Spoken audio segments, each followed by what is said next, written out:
स्वागत है आप सभी का एक बार फिर से आपके अपने चैनल रिवॉल्यूशन डिप्लोमा में। और जैसा कि आप सभी जानते हैं हम लोग एमओएस की क्लासेस कवर कर रहे हैं और ये क्लास जनरली आज होने वाली है इंग्लिश लैंग्वेज में।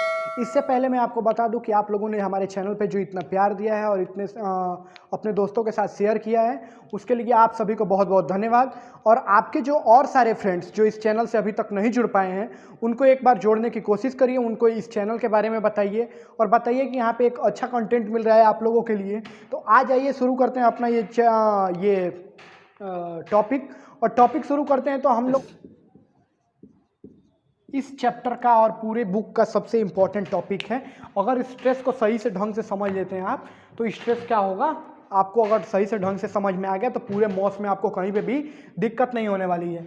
स्ट्रेस को जनरली हम क्या डिफाइन करते हैं, स्ट्रेस की जब भी डिफिनीशन आती है तो क्या करते हैं हम, स्ट्रेस इज इक्वल टू लिखते हैं फोर्स अपॉन एरिया। ठीक, अगर हम ऐसा लिखते हैं फोर्स अपॉन एरिया तो हम ऐसा लिख के क्या जनरली शो करते हैं, अगर तो फोर्स अपॉन एरिया तो प्रेशर भी होता है, तो स्ट्रेस और प्रेशर में अंतर क्या है। मान लीजिए स्ट्रेस को समझने के लिए एक सिंपल सा उदाहरण लेते हैं कि अगर मान लीजिए कि स्ट्रेस को समझने की हम कोशिश करते हैं तो स्ट्रेस क्या होता है, इंटरनल रेजिस्टेंस ऑफर होता है, यानी कि आंतरिक प्रतिरोध, यानी कि अंदर से वो मैटर कितना अपोज करता है पर यूनिट एरिया में अपने डिफॉर्मेशन होने से पहले, उस कंडीशन को क्या कहते हैं स्ट्रेस। यानी कि टूटने से पहले वो कितना रेजिस्टेंस ऑफर करता है वो मटेरियल, उसको कहते हैं स्ट्रेस। यानी कि अगर हम इसको समझने की कोशिश करें तो इंटरनल रेजिस्टिव फोर्स, यानी कि internal,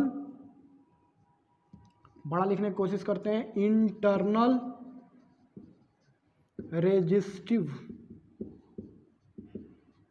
force. Internal resistive force क्या होता है, बॉडी के द्वारा जो अगेंस्ट डिफॉर्मेशन जो अप्लाई किया जाता है, अगेंस्ट डिफॉर्मेशन, ठीक, against deformation per unit area, अगर हम कहें पर यूनिट एरिया। अब इसको समझते हैं, जैसे मान लीजिए कि अगर ये एक बॉडी है, बॉडी के ऊपर क्या करते हैं आप फोर्स लगाना शुरू कर देते हैं, ये इधर से बंधी हुई है, मान लो ये किसी भी बीम के सहारे सस्पेंडेड है या बीम के सहारे है, जैसे ही आपने उस पर फोर्स लगाना क्या कर दिया शुरू कर दिया, उसके अंदर क्या हो गया, एक रिस्टोरिंग फोर्स जनरेट हो गया। अपनी इलास्टिसिटी की प्रॉपर्टी पढ़ी होगी, कोई भी बॉडी प्योरली प्लास्टिक नहीं हो सकती और कोई भी बॉडी प्योरली इलास्टिक भी नहीं हो सकती, क्योंकि इलास्टिक फटिक भी होता है और प्लास्टिक बॉडी प्योरली प्लास्टिक भी नहीं हो पाती है, उसमें कुछ ना कुछ इलास्टिक की प्रॉपर्टीज तो होती ही है।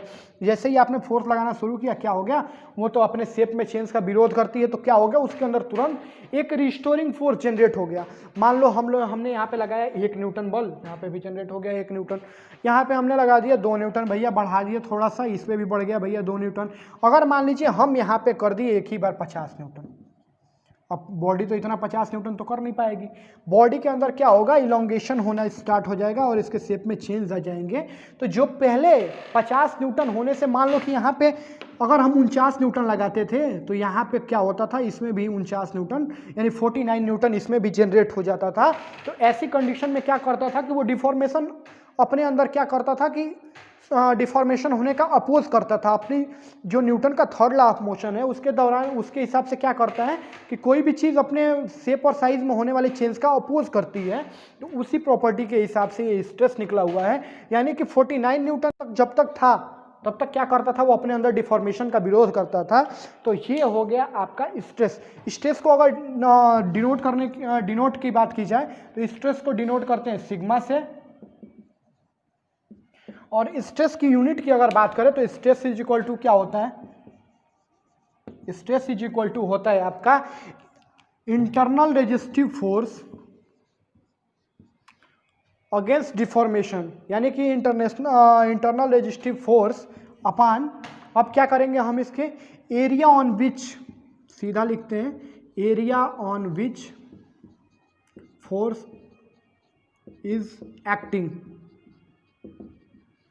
अब फोर्स इज एक्टिंग कहने से मतलब क्या है, अगर मान लीजिए कि अगर फोर्स इज एक्टिंग ना कहें और अगर हम आपको सीधा कह दें एरिया, यानी कि पर यूनिट एरिया अगर हम ना करके ये आपको कहते हैं सीधा एरिया। एरिया तो मतलब यहाँ पे भी तो एरिया होता है, एरिया ऑफ क्रॉस सेक्शन, यहाँ पे भी एरिया ऑफ क्रॉस सेक्शन होता है, यहाँ पे भी होता है। बट हम लोग क्या करते हैं कि अगर हमको ये चाहिए, स्ट्रेस चाहिए मिनिमम मैक्सिमम, तो फोर्स को पी से डिनोट करते हैं। और ये एरिया अगर हमारा मैक्सिमम हो जाए तो क्या होगा, स्ट्रेस कभी भी मैक्सिमम हो जाएगा। और हम स्ट्रेस को मैक्सिमम करने की कोशिश के लिए एरिया को कभी भी छोटी एरिया लेते हैं, यानी कि एरिया ऑफ क्रॉस सेक्शन छोटा लेते हैं।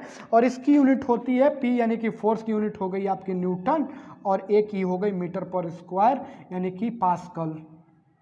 इसकी यूनिट होती है स्ट्रेस की आपकी पास्कल होती है यूनिट।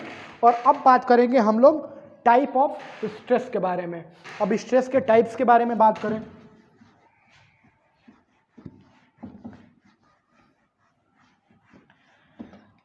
जैसे ही हम बात करते हैं टाइप ऑफ स्ट्रेस के बारे में, तो स्ट्रेस के होते हैं दो टाइप।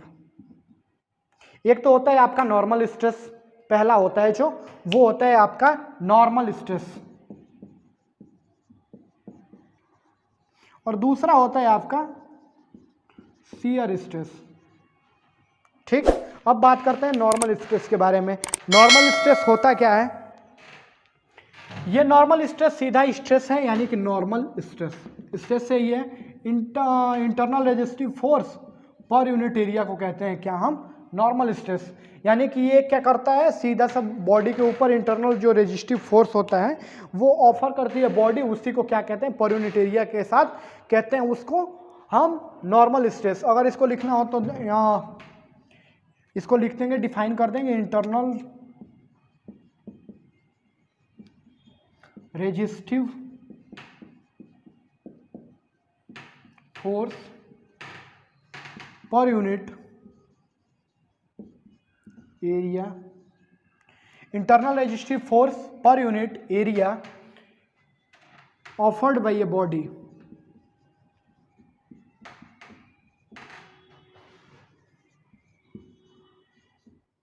is known as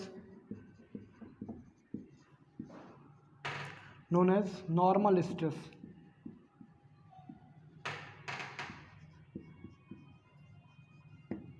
अब ये तो हो गया भैया नॉर्मल स्ट्रेस।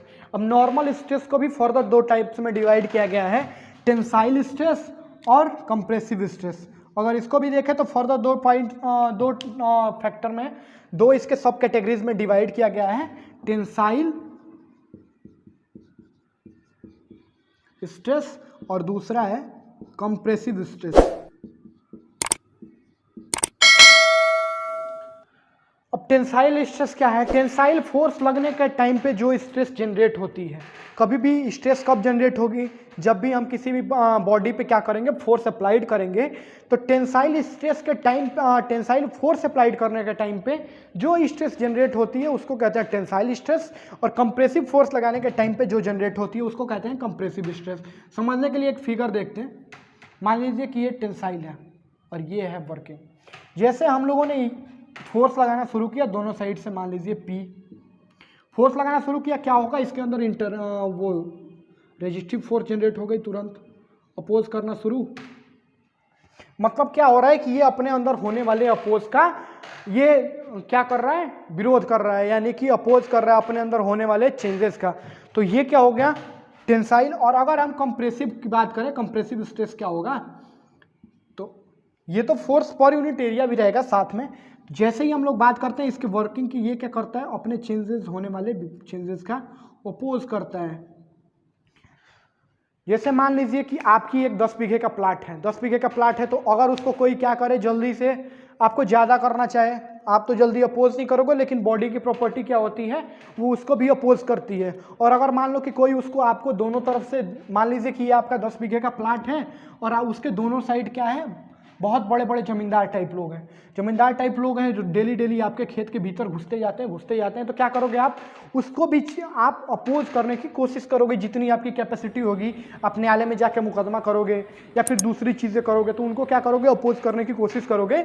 वही है सीधा कंप्रेसिव स्ट्रेस, यानी कि अपने वो आपके खेत को क्या करना चाह रहे हैं, आपके खेत को और छोटा करना चाह रहे हैं, तो आप उसको अपोज कर रहे हो, वो क्या है, कंप्रेसिव स्ट्रेस। यानी कि आप अपने डे टू डे लाइफ से रिलेट कर सकते हो।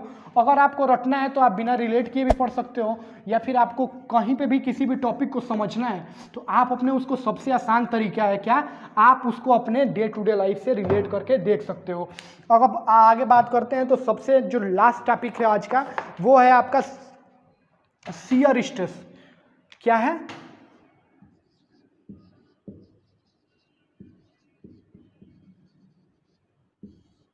Shear stress. शियर स्ट्रेस क्या है भैया? शियर स्ट्रेस को समझते हैं कि शियर फोर्स के करस्पॉन्डिंग जो स्ट्रेस होता है वो शियर स्ट्रेस होता है।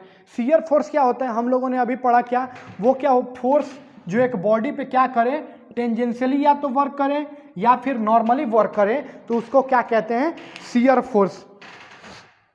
दोनों फोर्स क्या हो, इक्वल हो, एक दूसरे के ऑपोजिट हो। इनके लिए सबसे कंपलसरी कंडीशन क्या है, पहला तो है कि इक्वल फोर्स हो, एक दूसरे के बराबर वाले फोर्स हो।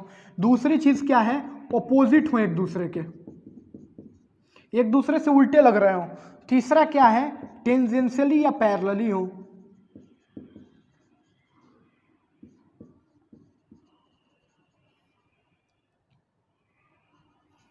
एक दूसरे के टेंजेंशियल हो, या तो ऑपोजिट हो, या फिर तीनों कंडीशन को फॉलो करते हो, उस फोर्स को क्या कहेंगे, शियर फोर्स। और शियर फोर्स के करस्पॉन्डिंग जो आपके स्ट्रेस जनरेट होती है उस स्ट्रेस को कहते हैं शियर स्ट्रेस।